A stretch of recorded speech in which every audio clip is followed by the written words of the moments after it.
Assalamualaikum warahmatullahi wabarakatuh. Baiklah,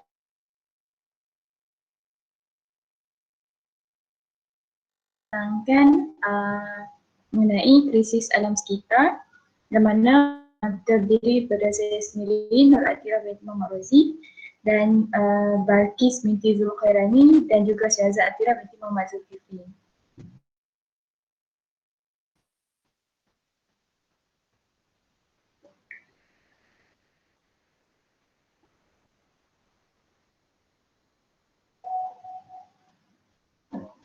Seterusnya,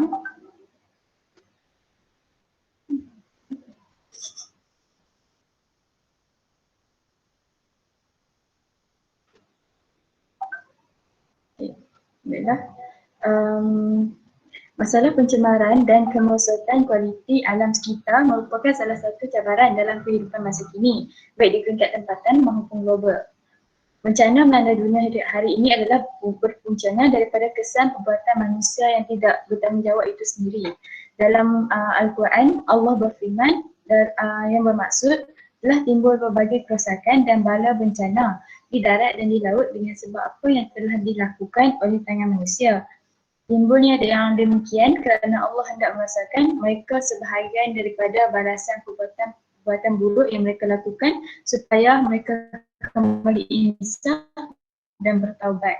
Daripada surah Ar-Rum ayat 41. Melalui ayat tersebut, Allah menunjukkan bahawa sebenarnya kerosakan ataupun pencemaran, kita boleh kaitkan dengan pencemaran krisis alam sekitar ni adalah berpunca daripada tangan manusia itu sendiri.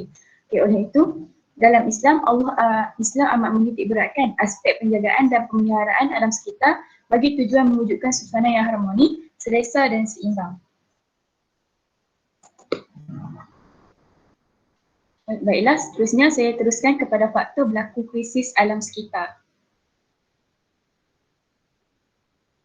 Baiklah, dapat dilihat di sini terdapat dua faktor krisis alam sekitar yang mana faktor yang pertama adalah faktor semula jadi, iaitu faktor yang berlaku secara sendiri, dan yang kedua adalah faktor manusia.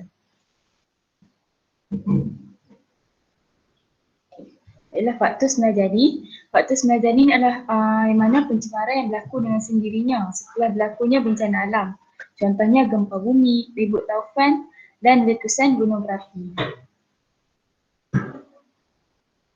Baiklah, yang faktor kedua adalah faktor manusia, yang mana pencemaran ni dilakukan oleh manusia, sama ada manusia itu secara sengaja atau tidak sengaja. Contohnya pencemaran udara, pencemaran air, pencemaran tanah dan pencemaran bumi. Dan ada lagi pencemaran yang lain, tapi yang ni adalah pencemaran yang paling umum lah, yang paling ketara yang dilakukan oleh kita. Baiklah, yang pertama pencemaran tanah. Pencemaran tanah ni adalah perbuatan yang berlaku kepada sesuatu kawasan sehingga terjadi pertukaran warna, kesuburan dan hakisan. Ia berlaku disebabkan oleh bahan buangan yang berbentuk cecair atau pekerja yang terdiri daripada pencemar organik, kimia atau fizikal. Contohnya untuk memajukan satu kawasan tu, contohlah untuk membuat aktiviti pertanian, mereka ada yang menggunakan racun untuk mematikan serangga prosok dan sebagainya. Dengan penggunaan bahan-bahan sebegitu sebenarnya telah memberikan kesan kepada tanah itu sendiri dan sekeliling. Baiklah, seterusnya.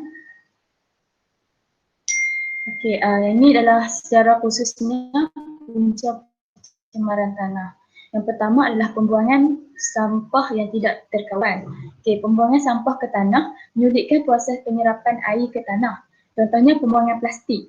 Seperti mana yang kita tahu, plastik adalah dia takkan terurai dengan sendirinya walaupun selepas berjuta-juta tahun. Oleh itu, kita digalakkan untuk mengurangkan penggunaan plastik. Seterusnya, punca yang kedua adalah pembuangan sisa toksik dan nuklear. Contohnya bahan sisa buangan dari kilang, contoh minyak, hidrokarbon, petrolium dan sebagainya. Partikel-partikel yang berbahaya ni lah yang akan meresap masuk ke dalam tanah setelah bercampur dengan air. Apabila bahan sisa ni bercampur dengan air seperti air hujan, maka berlakulah pencemaran tanah kerana tanah tu meresap benda-benda yang berbahaya. Seterusnya, kegiatan pelombongan. Pelombongan berskala kecil menyebabkan pemendapan di bahagian hilir. Walaupun pelombongan tu yang berskala kecil tapi ia tetap memberikan kesan pada tanah. Ia juga meningkatkan ancaman terhadap ekologi hidupan laut. Okey, pembalakan. Punca yang terakhir adalah pembalakan. Okey, pembalakan ni menyebabkan ketiadaan akar pokok untuk mencekam tanah. Pembalakan ni kita tebang pokok tu. Okey, seterusnya kesannya struktur tanah menjadi longgar sekiranya pembalakan tidak dikawal dengan rapi. Oleh itu, pembalakan boleh dilakukan tetapi perlu dikawal dengan rapi oleh pihak-pihak tertentu. Seterusnya, pencemaran air. Okey. Pencemaran air ni berlaku perubahan dari segi kandungan, keadaan dan warna sehingga tidak sesuai dan meninggalkan kesan apabila digunakan. Terusnya, okey, punca-punca pencemaran air yang pertama adalah pembuangan sisa domestik ke dalam air. Contohnya, buang sampah sarap dan sisa makanan ke dalam sungai ataupun longkang. Contohlah kalau kedai makan, selalunya ada kedai makan yang tidak bertanggungjawab tu selalu buang sisa makanan mereka tak tertib ke dalam longkang. Yang itulah yang menyebabkan pencemaran air. Okey, seterusnya pembuahan kilang. Sisa kimia dari kilang seperti yang kita tahu pernah terjadi di sungai, ada sungai di Malaysia pernah terjadi pencemaran air yang teruk. Ia disebabkan berpunca juga daripada pembuahan kilang. Seterusnya aktiviti pertanian. Berpunca daripada aktiviti pertanian. Okay, seterusnya. Okay, pencemaran udara.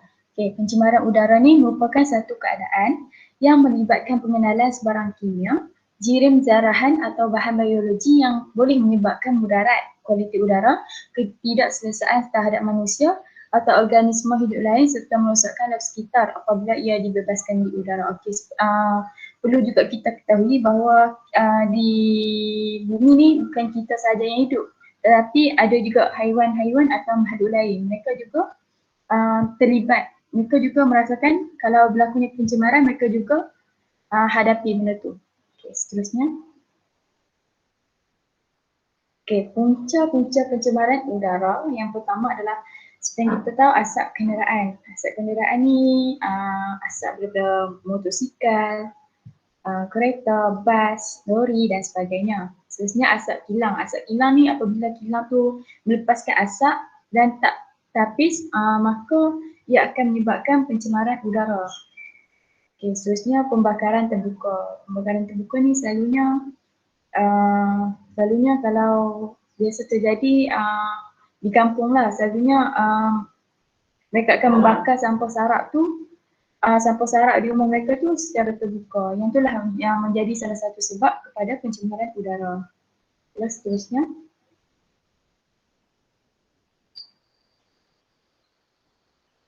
Baiklah, yang terakhir adalah pencemaran bunyi. Okay, pencemaran bunyi adalah pelepasan bunyi pada suatu tahap yang tidak diinginkan sehingga boleh mengganggu keselesaan hidup manusia dan hidupan lain.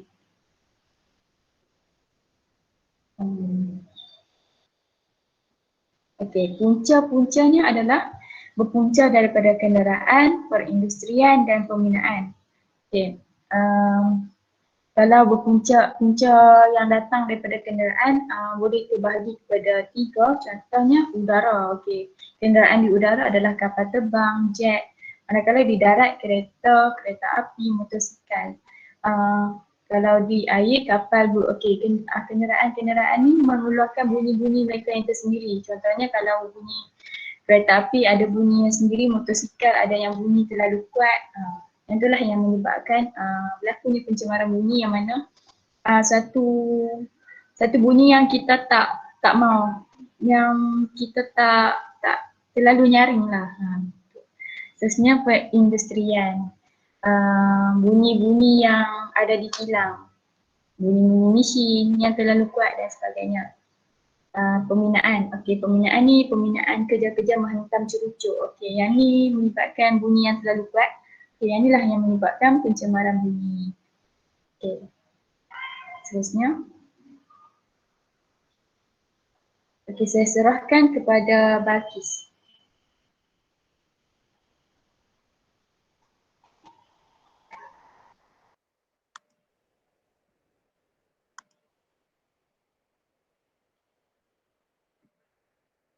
Okey, baiklah. Terima kasih kepada Atira atas penerangan tentang punca-punca pencemaran. Baiklah, seterusnya saya Nur Balkis binti Zulkhairani akan menerangkan tentang kesan krisis alam sekitar. Baiklah, yang pertama saya akan fokuskan dahulu kepada kesan pencemaran udara. Baiklah, pencemaran udara ini telah memberi kesan kepada manusia, tumbuhan, infrastruktur dan bangunan, ekologi alam, negara, haiwan dan juga penyusutan lapisan ozon. Baiklah, seterusnya, yang pertama kita akan lihat kesan pencemaran udara kepada manusia, iaitu taraf kesihatan manusia terjejas, menghidap pelbagai penyakit, contohnya sistem pernafasan seperti fungsi paru-paru terjejas dan juga kanser. Menurut kebanyakan penyelidik, bahan partikel di udara akan menurunkan jangka hayat manusia. Pencemar seperti ozon akan menjejaskan pernafasan seseorang dan akan mencetuskan simptom asma dan menyebabkan penyakit paru-paru dan juga jantung. Menurut penyelidik perubatan, pendedahan yang berpanjangan kepada pencemaran udara akan menyebabkan ketidaksuburan daripada asap kilang dan juga penjanaan kuasa, kebakaran hutan dan juga asap rokok akan menyebabkan udara tercemar. Jadi apabila udara yang tercemar itu dihirup oleh manusia, ia akan menyebabkan pelbagai bahan kimia dan juga memberi kesan langsung kepada sistem kardiovaskular dan juga mengakibatkan kerosakan struktur seperti tindak balas dan juga tindak balas terhadap radang nekrosis. Dan juga melalui satu kajian yang telah diterbitkan dalam Jurnal Persatuan Jantung Amerika Arteriosclerosis and Vascular Biology, para penyelidik mendapati bahawa pencemaran udara dapat menurunkan tahap kolesterol yang baik di dalam badan dan menyebabkan peningkatan risiko penyakit kardiovaskular. Seterusnya, kesan pencemaran udara kepada tumbuhan, iaitu tumbuhan memerlukan udara dalam proses fotosintesis dan tumbesaran mengakibatkan kekurangan karbon dioksida untuk proses penghasilan klorofil, tumbuhan menguning dan mati dan juga tumbuhan terdedah kepada pelbagai penyakit. Okey, dalam hal ini seperti yang kita tahu bahawa tumbuhan akan memerlukan karbon dioksida untuk menjalankan proses fotosintesis. Tetapi apabila berlakunya kekurangan karbon dioksida, dia akan menghalang proses fotosintesis dan juga tumbuhan yang akan terdedah kepada pelbagai penyakit. Seterusnya, kesan pencemaran udara kepada haiwan iaitu disebabkan partikel-partikel terampai seperti habuk, debu dan sebagainya akan memasuki ruang paru-paru haiwan. Apabila haiwan menghidu banyak partikel-partikel terampai akan menyebabkan haiwan tersebut sukar untuk bernafas dan menyebabkan haiwan akan terancam dan juga mati. Seterusnya, ekologi alam iaitu pembebasan asap kilang, egsos kenderaan dan pembakaran terbuka akan menyebabkan jerebu dan hal ini akan memberi kesan kepada iklim global dan setempat, iaitu pelbagai bahan buangan seperti sulfur dioksida akan larut dengan wap air dan akan turun sebagai hujan asid. Apabila hujan asid turun, dia akan memusnahkan galian dan menyebabkan tanah tidak subur dan akhir sekali akan menjejaskan ekologi dan ekosistem alam. Seterusnya, penyusutan lapisan ozon iaitu karbon dioksida akan memberi kesan kepada rumah hijau. Dengan peningkatan gas karbon dioksida akan meningkatkan suhu global dan juga pencairan di bahagian bumi menyebabkan ketidakseimbangan ekosistem di dunia. Contohnya gas klorofluorokarbon mengakibatkan lapisan ozon menipis dan bocor. Seterusnya, kesan kepada bangunan dan infrastruktur.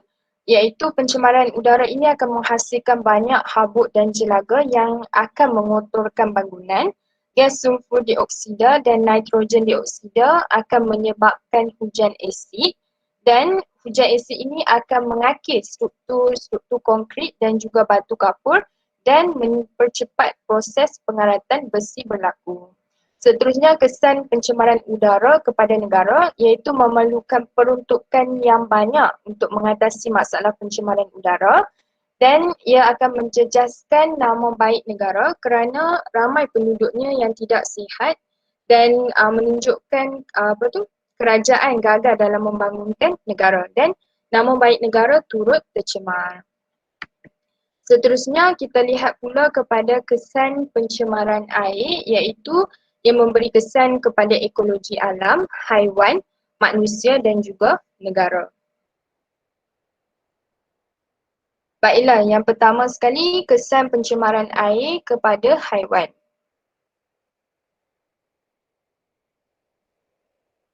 Iaitu haiwan, baja dan racun perosak kimia membunuh berbagai-bagai jenis hidupan air. Contohnya ikan, udang, ketam, kerang dan sebagainya. Seperti yang kita tahu bahawa ramai petani yang menggunakan bahan-bahan kimia dalam pertanian. Jadi apabila hujan turun, ia akan melarutkan bahan-bahan kimia itu ke dalam sungai, kolam dan juga tasik. Jadi haiwan-haiwan hidupan liar, hidupan air tersebut akan terjejas. Contohnya banyak bahan-bahan kimia dan mereka memakan makanan di dalam uh, kolam, tasik dan sungai tersebut, jadi ia akan membunuh berbagai-bagai jenis hidupan air. Seterusnya iaitu ekologi alam, iaitu nutrien inorganik menyebabkan hazard pencemaran dilupuskan secara tidak sepatutnya dalam sungai ataupun di dalam tasik. Pengayaan berlebihan sungai dan tasik menyebabkan eutrofikas dan mengurangkan tekanan oksigen dalam air. Maksud eutrofikas ini ialah satu proses semula jadi di mana ekosistem menjadi kaya dengan nutrien dan mengakibatkan tumbuhan akuatik yang berlebihan. Seperti yang kita tahu bahawa ramai petani yang menggunakan bahan kimia untuk menyuburkan tanaman mereka untuk mengelakkan serangga yang menghinggap di tumbuh-tumbuhan mereka. Jadi melalui baja kimia tersebut, apabila hujan turun dia akan larut ke sungai, tasik ataupun kolam. Jadi dia akan meningkatkan pertumbuhan plankton, iaitu pembiakan alga di dalam sungai tersebut. Jadi apabila alga itu mati, ia akan menyebabkan tindakan perebutan dengan menggunakan oksigen. Jadi dia akan mengurangkan kandungan oksigen di dalam sungai tersebut dan dia akan mengancam kehidupan di dalam air tersebut. Seterusnya iaitu manusia. Pencemaran air juga menyebabkan terjejasnya kesihatan manusia, contohnya penyakit cirit-birit, kolera, kurang daya ketahanan, pening dan juga kebas. Contohnya seperti yang kita tahu bahawa sumber air kita dapati daripada daripada sungai. Jadi melalui tarian air tersebut ia menjejaskan kualiti air tersebut. Jadi apabila kita minum air tersebut, ia akan menyebabkan kita kesihatan manusia itu terjejas. Di samping itu, apabila kita makan makanan yang daripada ikan ataupun ketam, udang tersebut, kan mereka sudah tercemar kerana tercemar daripada bahan kimia, jadi ia pun menjejaskan kesihatan manusia.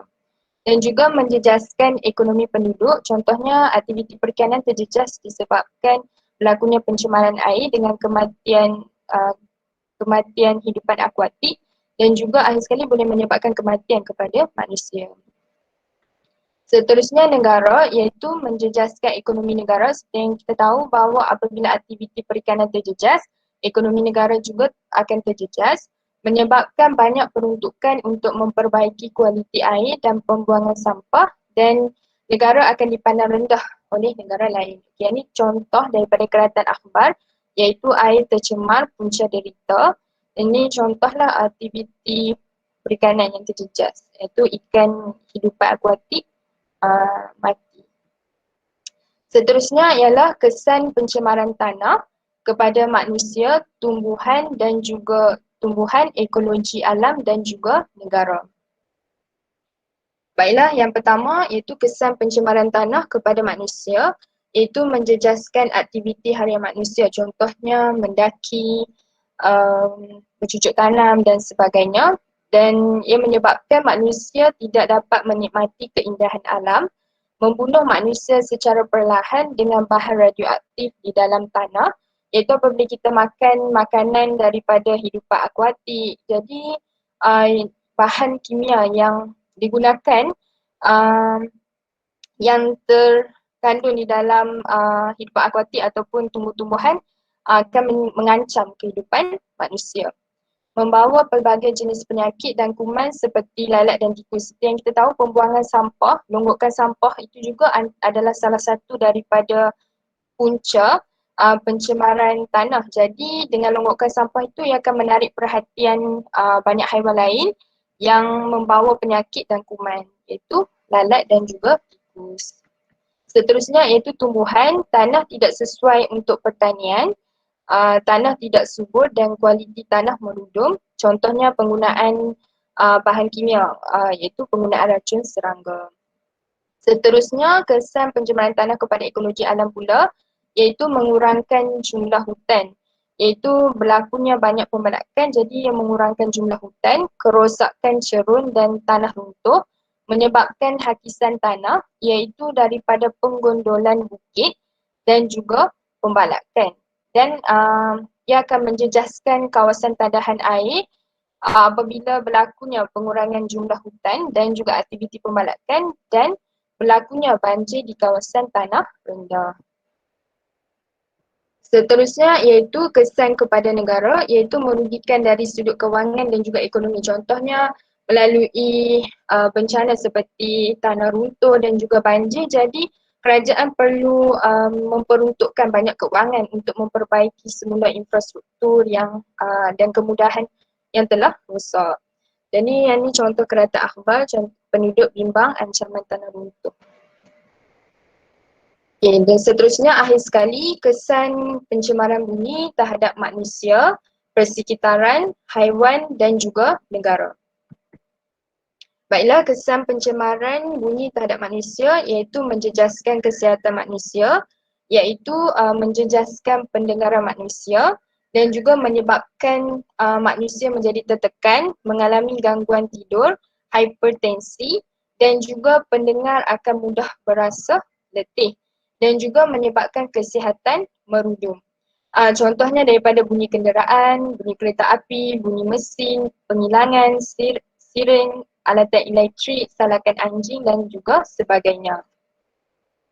Seterusnya kesan kepada persekitaran iaitu menyebabkan seseorang terganggu dan mengelak daripada tinggal di kawasan tersebut, tidak gemar tinggal di bandar dan menjadikan urusan kehidupan seharian rumit.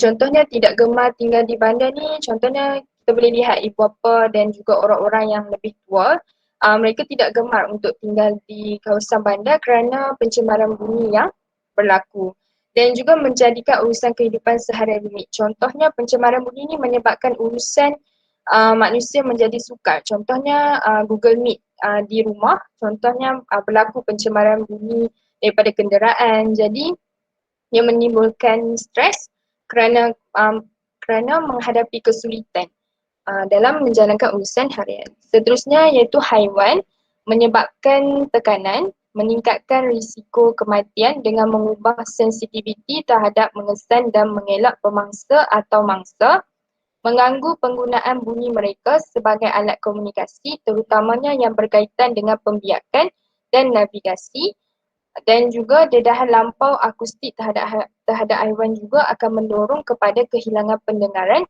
sementara atau kekal. Jadi pencemaran bunyi ini bukan sahaja memberi kesan kepada manusia tetapi ia juga memberi kesan kepada haiwan. Itu sahaja negara iaitu dipandang rendah kerana masyarakat sering mengalami kemurungan dan juga tekanan imej negara akan terjejas dan juga banyak peruntukan untuk mengatasi masalah tekanan penduduk dan juga pencemaran bunyi juga menjejaskan nilai hartanah. Okey, yang ni contoh keratan akhbar iaitu pencemaran bunyi boleh menjejaskan nilai hartanah. Jadi itu sahaja daripada saya. Assalamualaikum warahmatullahi wabarakatuh. Saya Zakira bin Muhammad Suketi akan meneruskan pembentangan untuk hari ini.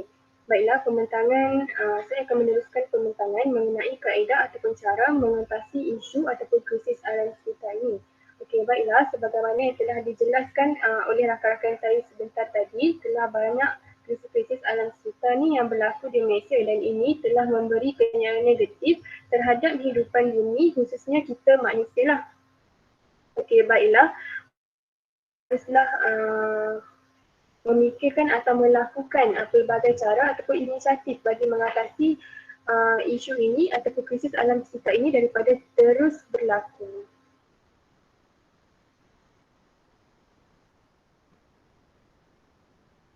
Baiklah, ini merupakan cara-cara lah bagi mengatasi krisis alam sekitar.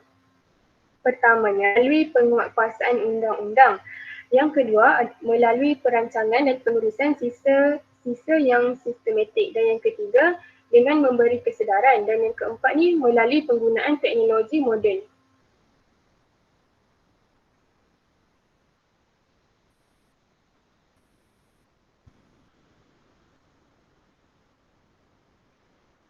Okey, baiklah, kita lihat dari segi penguatkuasaan undang-undang. Menurut Jamaluddin 2001, perundangan alam sekitar ini digubal sebagai wadah untuk mengurangkan dan mengawal alam sekitar daripada terus dicemari, mengalami kemerosotan ataupun dicemari semula. Untuk itu, negara Malaysia ini terdapatnya sejumlah perundangan yang telah digubal khusus untuk menangani masalah pencemaran alam sekitar ini. Antaranya, Malaysia ini mempunyai perundangan mengenai Akta Kualiti Alam Sekeliling 1974, Akta 127.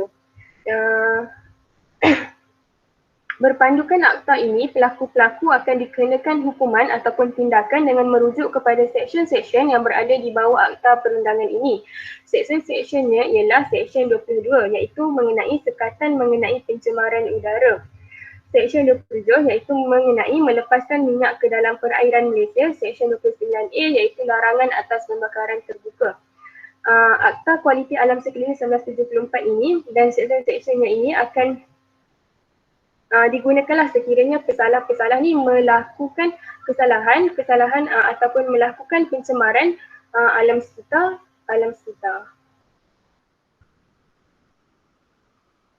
Okay. Kita lihat pula dari aspek perancangan dan pengurusan sisa yang sistematik. Okay, sebagaimana kita sedia maklum bahawa pencemaran yang berlaku di Malaysia ini kebanyakannya adalah disebabkan oleh pembuangan sampah yang merata-rata. Untuk itu, masyarakat perlulah mempraktik dan mematuhi amalan dan panduan pengurusan sisa ataupun sampah ni dengan betul agar tindakan kita itu tidak mencemarkan alam sekitar. Sebagai misalnya, kita boleh mengamalkan amalan 3R ni apabila kita ingin membuang sampah. Apakah amalan 3R ini? Iaitu amalan 3R ini ialah pertamanya ialah reduce. Reduce ini adalah mengurangkan jumlah penggunaan bahan-bahan semula jadi dan bahan-bahan yang lambat mereput ataupun tidak organik lah, iaitu mengambil masa yang lama untuk mengalami proses pereputan. Yang kedua adalah reuse. Reuse ni adalah menggunakan semula bahan-bahan seperti kita menggunakan kertas ataupun kotak ni untuk membuat tempat letak alat tulis ataupun kita menggunakan tin ni untuk dijadikan sebagai pasu. Seterusnya ialah recycle. Recycle ni adalah kita mengitar semula bahan-bahan seperti kertas, surat khabar, kotak, tin, kaca dan sebagainya. Okey, apa kelebihan? Kelebihan sekiranya kita mengamalkan amalan 3R ini, maka salah satunya penghasilan produk daripada bahan mentah adalah lebih tinggi kosnya berbanding dihasilkan daripada bahan-bahan kitar semula seperti tin, kertas. Okey, bahan-bahan kekal semula ini maka dengan kita mengikar semula bahan-bahan ini, maka kita dapat mengurangkanlah belanjawan kewangan untuk menghasilkan produk-produk yang baru daripada bahan mentah. Okey, yang kedua adalah dapat memelihara alam semula jadi ini untuk generasi yang akan datang. Okey, melalui amalan 3R ini, kita dapat mengurangkan penggunaan bahan-bahan mentah ataupun bahan-bahan semula jadi. Maka alam semula jadi ini dapat dipelihara lah untuk generasi akan datang, dan generasi akan datang dapat menggunakan dan dapat merasai kelestarian alam yang cantik dan dikekalkan. Maksudnya alam semula ini bukan sahaja dapat digunakan generasi kini, maka malah generasi yang akan datang. Selain itu juga, ia juga dapat mengurangkan sisa pepejal yang dihasilkan, dan secara tidak langsung ia dapat menjimatkan penggunaan bahan semula jadi.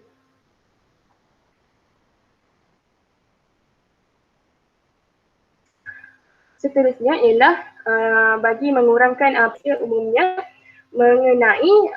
mengenai kepentingan penjagaan alam sekitar. Oleh itu,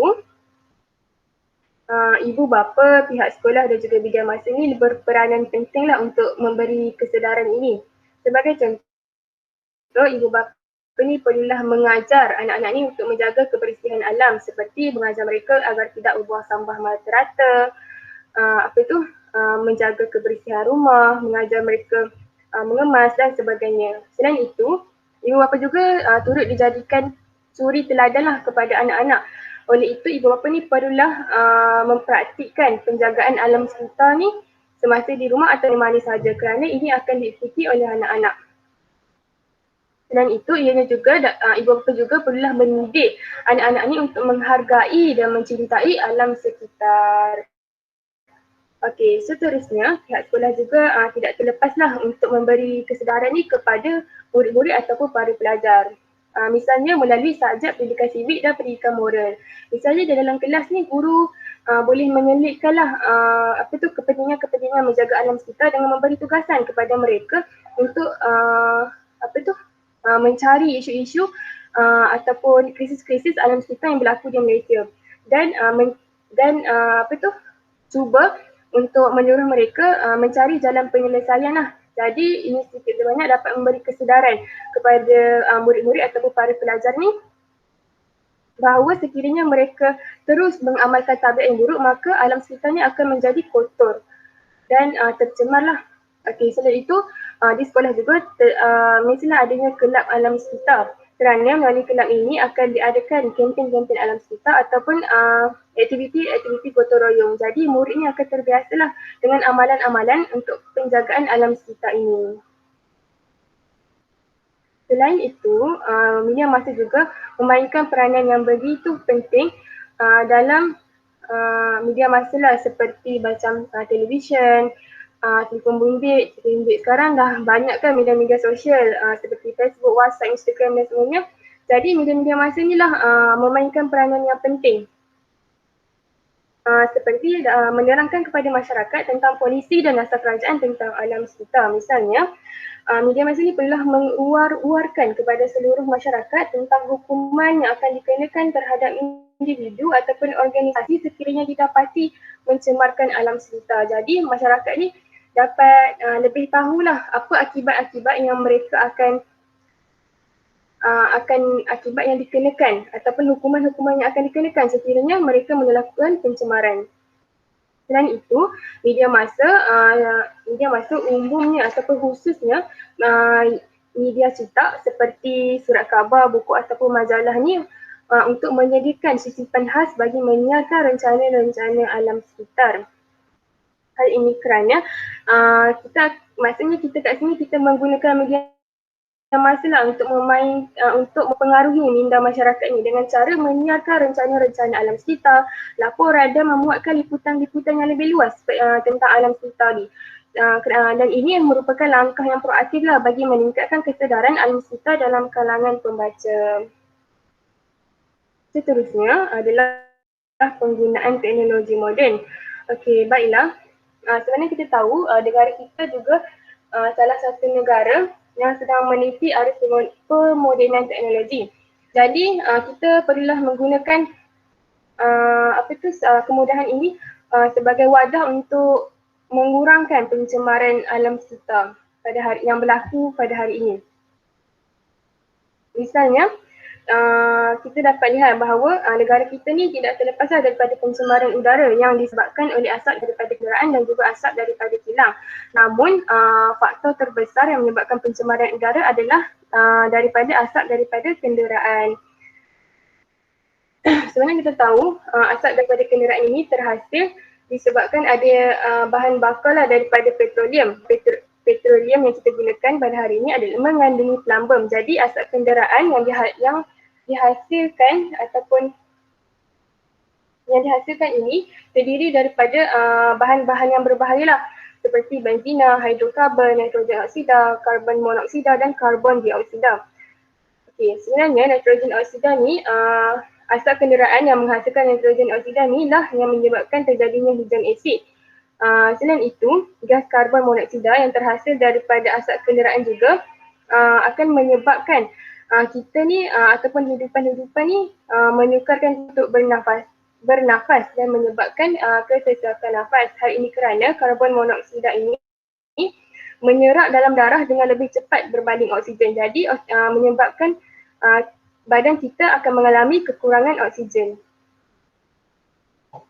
Okey, untuk itu bagi menyelesaikan isu ataupun krisis ini, saintis berpendapat bahawa kita menggunakan minyak tanpa plumbum. Hal ini kerana kajian telah membuktikan bahawa minyak tanpa plumbum ini dapat mengurangkan pengeluaran gas-gas yang berbahaya seperti karbon monoksida, hidrokarbon, nitrogen oksida dan sebagainya. Jadi apabila kita menggunakan minyak tanpa plumbum ini, sudah sepatutnya ia dapat menjamin kesihatan dan juga kelestarian alam. Baiklah, itu sahaja daripada saya. Sekian, terima kasih.